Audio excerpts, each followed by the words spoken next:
আসসালামু আলাইকুম ভিউয়ার্স।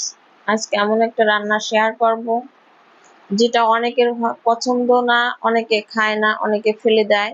আবার কেউ কেউ খুব খেতে পছন্দ করে। পরিবারে 2-3 জন লোক থাকলে দেখা যায় 2-1 জন খায়, অন্যরা পছন্দ করে না। তো আমি এখানে আজকে মুগ ডালের সাথে রান্না করব মুরগির পাখনা, পা, চামড়া, মাথা, গিলা এগুলো সব মিক্সড করে এগুলো আমি মুগের ডাল দিয়ে রান্না করব।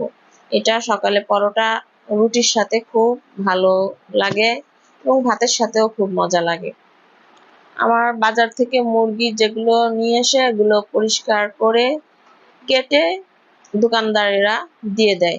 তো মাঝে মাঝে বড় মুরগি থাকলে এগুলোর চামড়া, পা এগুলো সাথে পরিষ্কার করে দিয়ে দেয়। আবার বেশিরভাগই এগুলো চামড়া ফেলে দিয়ে আসে। তো মাঝে মধ্যে এরকম বড় মুরগি যেগুলো এগুলো কয়েকটা নিয়ে আসে,